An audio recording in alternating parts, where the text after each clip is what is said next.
آقا کریم نے صفوں کو سیدھا کرنے کی تلقین کرتے ہوئے کہا کہ مت سمجھنا کہ میں صرف آگے دیکھ رہا ہوں، میں آگے بھی دیکھ رہا ہوں، میں پیچھے بھی دیکھ رہا ہوں، تمہارے رکوعوں کو بھی دیکھ رہا ہوں اور دلوں میں پیدا ہونے والے خشوعوں کو بھی دیکھ رہا ہوں۔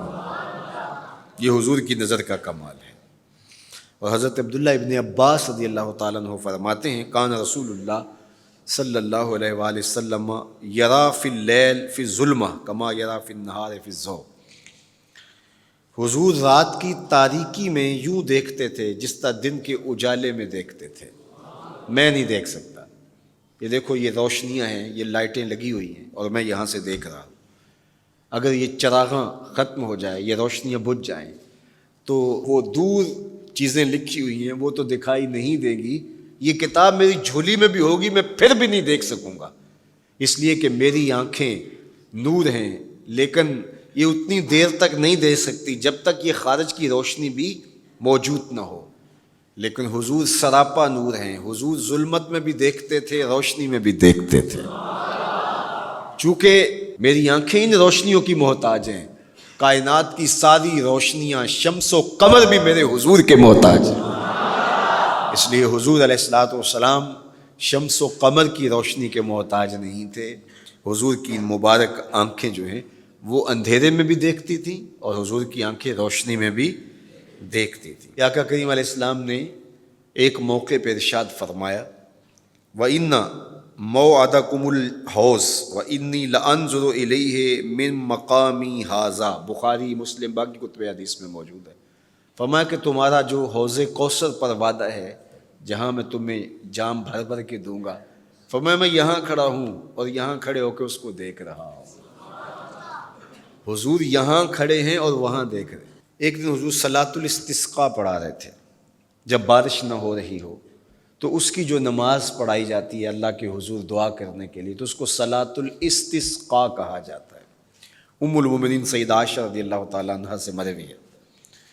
تو نماز پڑھاتے پڑھاتے حضور نے ہاتھ آگے کیا پھر پیچھے کھینچ لیا، تو عمومی طور پہ ایسا نہیں ہوتا۔ تو صحابہ نے جب دیکھا تو بعد میں کسی نے پوچھا حضور آج نماز میں آپ نے ہاتھ آگے بڑھایا اور پیچھے کھینچ لیا، مجھے بتائیے کہ حالت نماز میں نظر کہاں ہونی چاہیے؟ جائے سجدہ پہ ہونی چاہیے نا، لیکن صحابہ حضور کو دیکھ رہے ہیں۔ اللہ اکبر۔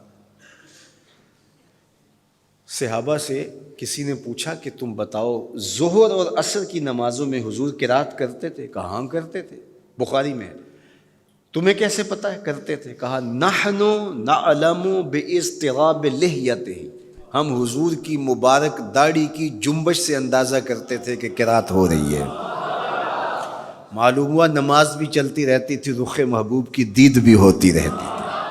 اور اقبال کہتا ہے شوق تیرا اگر نہ ہو میری نماز کا امام، میرا رکوع بھی حجاب میرا سجود بھی حجاب۔ اللہ اکبر۔ تو حضور نے ہاتھ آگے بڑھایا اور پھر کھینچ لیا۔ پوچھا گیا حضور یہ آج نماز میں ایک نئی چیز ہم نے دیکھی، آپ نے ہاتھ آگے بڑھایا پھر کھینچ لیا؟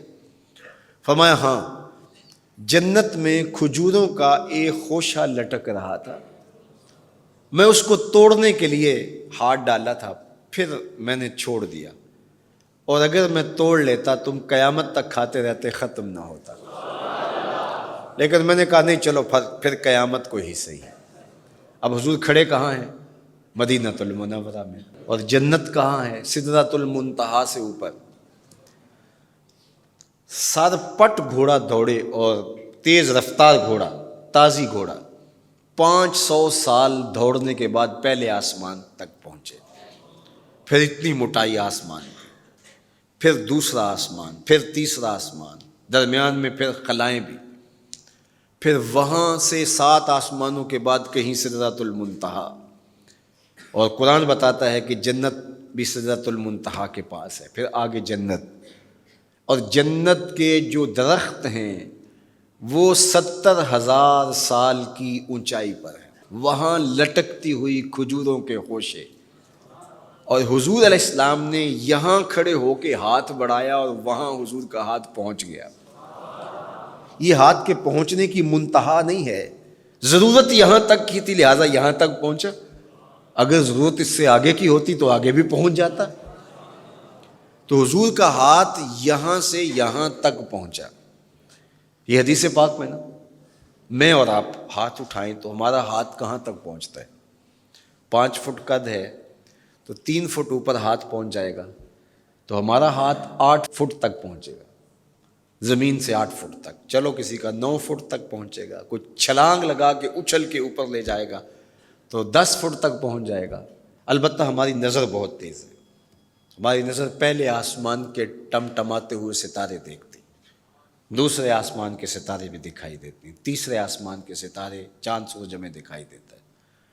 ہمارا ہاتھ 3 فٹ تک یا 10 فٹ تک پہنچتا ہے، نظر تیسرے آسمان تک پہنچتی ہے، اور جس کا ہاتھ جنت تک پہنچتا ہے اس کی نگاہ کہاں تک پہنچتی ہوگی، اس کی نظر کا کمال کیا ہوگا.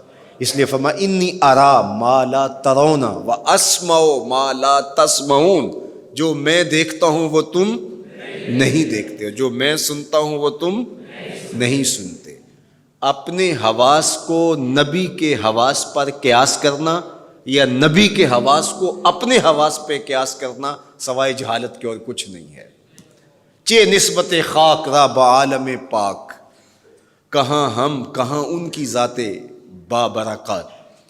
اس لیے فرمایا انی ارا ما لا ترون واسمع ما لا، جو میں دیکھتا ہوں وہ تم نہیں دیکھتے، اور جو میں سنتا ہوں وہ تم نہیں سنتے. اللہ اکبر.